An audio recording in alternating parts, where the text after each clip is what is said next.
IDC research is finding that it is undeniable. B2B technology buyers are now digital first. And in fact, it's not just digital first, it's digital always.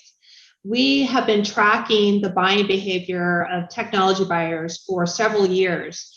And what we found is not only has there been an uptick over the years of more and more tech buyers saying they're going to use more e-commerce all the way through the entire buying journey instead of turning to an actual human salesperson, but there was a huge jump just year over year. Last year, 61% of B2B tech buyers said that, yes, they would use e-commerce all the way through the entire buying process.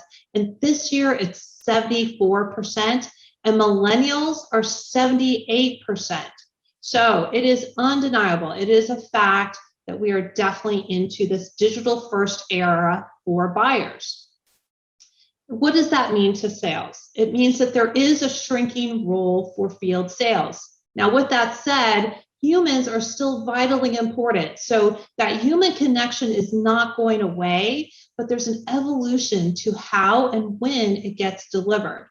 And take a look at this data. It really shows the rise of virtual sales. And this is that digitized human connection coming into play. So overall, across all the buying journey stages, from the time that they're exploring to evaluating to purchasing, it is primarily digital. 40% at the beginning of the stages, 37% in the middle, and 36% at the end. But look at the nuances of the virtual selling versus the self-service. Self-service by far outweighs everything else. You have 23% of buyers in exploration stage who are going to be 100% self-service or primarily self-service. 17% though want digital interaction with sales, and then that field salesperson comes in around 13% of the time. If you look over onto the purchase phase at the very end, where historically we like to make an assumption that that's where really there is the huge uptick of that direct human connection, that direct human connection is still the lowest. 17% would be actually connecting with a human salesperson. And while that's higher than the other stages, it's still lower than that digital virtual sales interaction and that digital self-service. We also take a look at, well, how is this playing out across generations? We knew that millennials were born with a mouse in their hand, so they're very naturally digital first. And baby boomers have been slowly dragged along into this next era. But really, over the last year, that window has closed. We are now on parity across the various generations that are in the workforce. And in fact, baby boomers, according to this data, have a tendency to be a little bit more on the digital side than even some of their other counterparts. So in the exploration stage, 44% of baby boomers said they're going to use digital self-service and digital sales versus 13% would more primarily use an in-person salesperson. And then when you look over onto the purchase stage, you've got 38% of baby boomers that are primarily digital and 15% with that human sales connection. So across the board, all the generations are definitely digital first. Now, I talked about how humans are definitely not going away. They're very important. And we dug a little bit deeper into really where does that human connection matter most? And the top 3 reasons that we found that B2B tech buyers want to engage with the human is A, to get answers quickly. That was number 1, with a total response of 49%, just under 50%. B, to finalize a services agreement, and C, to finalize complex tech purchases. And you can see here some of the generational differences are a little bit starker. Baby boomers have a tendency with some of that complexity or some of that sense of immediacy of getting information, wanting to turn towards a human versus other digital means. Now, this is telling us that we do live in a world where live humans are no longer really the primary imperative for more of that traditional sales processes to get things done. So we just saw where the highest preference is to use humans is to get answers quickly and finalize some of those more complex services agreements or purchases and to solve some of those complex technical and business issues. But the mid-tier, it's really still on the low side, but the mid-tier where you have baby boomers who probably have a tendency to use humans a little bit more, millennials in this space, but the collaboration, the sharing ideas, the building relationships, the renewing contracts for more standardized kind of services and products, and even to see a demo, B2B tech buyers are saying, yeah, I don't really actually need to have a human in that case. And then the lowest preference for incorporating human connection is for customer references, proof points, and even to purchase standard technology. These are all classically, historically have been done by a human. And now we're seeing that this trend is really the complex transactions, the complex issues are more for the humans to come in, and they can start to augment these sales processes with digital means, either virtual sales or even the self-service for some of the other lower complex transactional things that need to occur.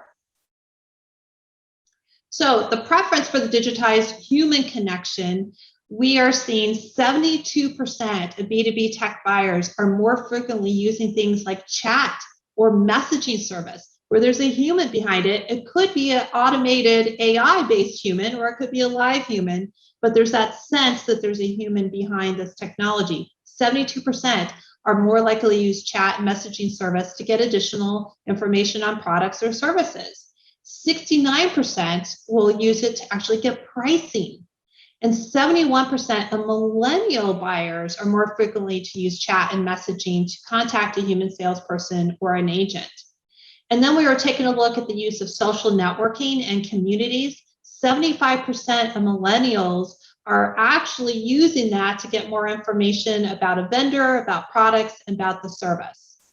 So Gen X and millennials have fully embraced this next era that we're in.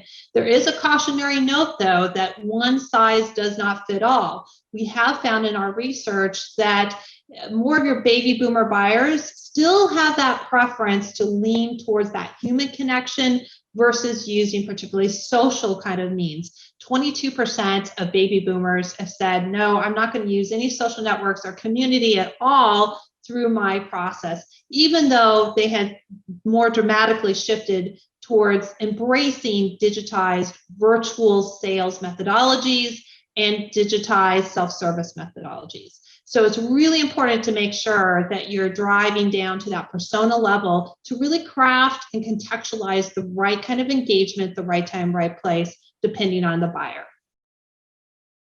So critical guidance, knowing all this information, is there's three key imperatives to really establish virtual sales. First is to understand that our engagement with customers now is really orchestrated across a number of different channels. We have done a great job over the years of really establishing and optimizing individual channels, but those channels are now in silos. The customers clearly want multiple different ways to receive information and a mixology between digital and virtual sales, as well as a human being as well too. The second thing to take note is that the game has changed for how marketing and sales are working together and collaborating. It's really a new team sport. We have played a game of football for several years where marketing would come on the field, they would do their things, they grab a lead, they plop it over to sales, and sales would come onto the field and take it from there. And that is absolutely not the world we're in, with virtual sales really rising to the top and more of that field sales role being specialized and coming in at a certain period of time. And that need for digital always, that's really where marketing comes in to really help to establish that foundation and that digital customer experience. So all teams are going to be on the field at the same time, maneuvering through and delivering that orchestrated engagement and the right kind of engagement at the right time. And then lastly, it's really important that there's a foundation of strong connected data. No more human glued band-aids and bubble gum. That is not going to enable success for really setting up shop to do digital self-service and your virtual sales. The data has to be connected from marketing and sales automation systems. Drive that little level of intelligence about what your customer is doing. Where are they at in their buying and decision-making process? What do they need? So you can execute at the right channel, and also drive automation in that process as well too. Thank you very much for your time today. And now I have the pleasure to have a discussion with James Salmon from Glory Global. Hi, James. It's great to be able to speak to you today. Can we start off by you telling us a little bit more about Glory Global and your role at the company? Yeah, of course. Great to meet you, Laurie. I'm James Salmon, and I'm the customer experience business process owner at Glory. In my remit, I'm responsible for the customer experience applications and the processes that our global sales and marketing teams use to deliver great customer experiences for our business. We are a global company, and we are increasingly diversifying into non-cash market streams. The role I do encompasses a number of different areas, from deploying the CX applications to new markets, as well as driving continuous improvement to our existing processes and technology landscape to improve those user experiences for our sales teams and to drive those improved customer experiences off the back of it. Well, it sounds like you're right in the middle and the thick of things with this digital transformation you're experiencing. But tell me a little bit more exactly where you're at and where do you see that you're going? I took on this role maybe 18 months ago, and I quickly discovered that whilst we delivered some, great best-in-class applications to our business, we had some real challenges, Laurie, with user adoption, and making sure these systems were talking to each other and that data was talking to each other. And what I found was that I had to sit down and talk to everyone to understand where are the pain points, what are the things we need to change, and come up with a roadmap to get to the point where our sales teams trusted the technology, wanted to use the technology, and were able to do that in an efficient and a way that delivered as much automation as possible. That was the start of our journey. How are you also gauging that these new channels are meeting your customers' needs and paying off from that customer's experience side of the house? It's a complete, I have to say, Laurie, that we are seeing a changing landscape in a number of ways. We're an acquisitive company. We're bringing on new business streams, and we're constantly trying to evaluate how that's meeting our customers' needs. Customer first and quality of products are really the hallmarks of our business, and we're taking that into these other business streams so that we can make sure they're meeting our customers' needs, because they're the priority, and it's making sure that we're able to continue to meet the customer demand after we've sold our solutions to them, so that we can then keep them on that retention life cycle of the service journey, and then hopefully down the line look at selling other solutions and services as well. But in the end, you're right, it's all about making sure we've got that customer connection, that sales to customer connection, and we need the technology to ensure that our reps are able to do their administration efficiently and effectively, but also that we're able to equip them with the knowledge and information that they need to sell. It goes both ways. The reps have got to do their job, but they also need the information so they can keep that customer happy. And we try and wrap around that digital experience for our sellers to enable them to meet our customers' needs. Really exciting times, but a very challenging experience where customers don't care about your sales stages. They in the end, they start off as a lead, coming all the way through to a prospect and as a customer, but that journey they don't recognize as a customer. They don't care about where they sit on our scale. They care about what we can bring to them. And we've had to be more adaptive with our salespeople and help them to understand that, it's not always a straight line. And there's lots of going around in circles and going backwards at times before you can hopefully get these over the line, get deals over the line. But what we have to put first is that customer, and we have to support our sellers in that journey. Fantastic. The other thing that I heard you really call out too was the value of that connected data across your marketing and your sales automation platforms. It really sounds like it's upping the game and the level of intelligence that your sales folks have in order to be able to deliver that customer experience that your customers are expecting. Definitely. I really passionately believe in a data-driven environment, and we're really able to equip our sales managers and our sellers with great insights and information into prospects and customers. And I've really tried to deliver a powerful business intelligence stack to complement the CRM and CPQ applications that we've got, to ensure that our sellers are able to have all the knowledge they need about the customers before they pick up the call. They need that customer 360, and it's something that the Oracle stack has really enabled us to achieve and automate wherever we can.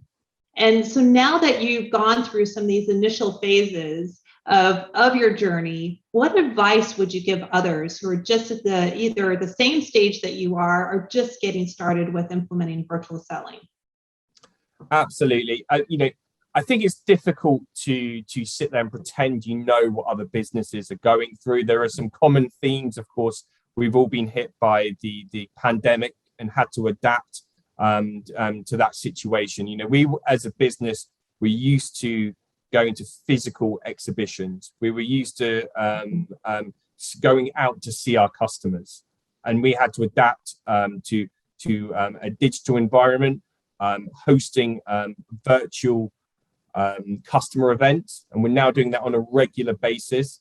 And it's almost that the opportunity was there because we couldn't do the physical trade shows, that we had to invest in digital, that we had to invest in reaching our customers and our prospects in a different way.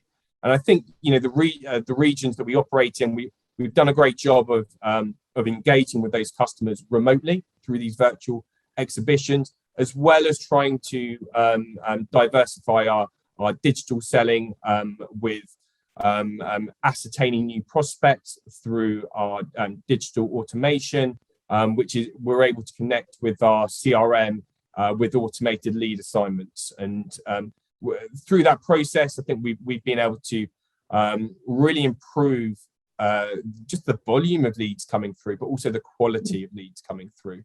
And so if any business wants to get more leads, better leads, then of course digital selling is really an opportunity to go after. And you don't have to see it as an obstacle against what you liked doing before, whether those were the physical trade shows and face-to-face meetings. But it's something that can complement your existing strategies, and using the platforms to communicate was as important to us as it was using our platforms to try and upsell or to try and acquire new prospects and new business. That is great. So we talked about a lot ongoing in your transformation. If you could sum up in one phrase how Glory has helped your sellers get back to selling, what would it be? I think what it is for me is equipping our sellers with the tools to minimize administration, yet enable them with the knowledge and information to prioritize their inbound leads, maximize customer contact time, and deliver great customer experiences to drive profitable and sustainable business growth. For me, it's all about ensuring our sellers can maximize the time with the customers, because in the end, without those interactions, we won't be able to drive the pipeline. We won't be able to, win the business and deliver solutions to enable our customers to be successful as well. James, it's been such a pleasure to speak with you today. I can't thank you enough for sharing stories from the front line of your digital transformation. It sounds like you're on the right track, and all the best to you. Thank you, Laurie. It continues to be a journey, but it's one that we're embracing. Throws its challenges in front of us, but challenges we're always trying to overcome. Good to speak to you, Laurie.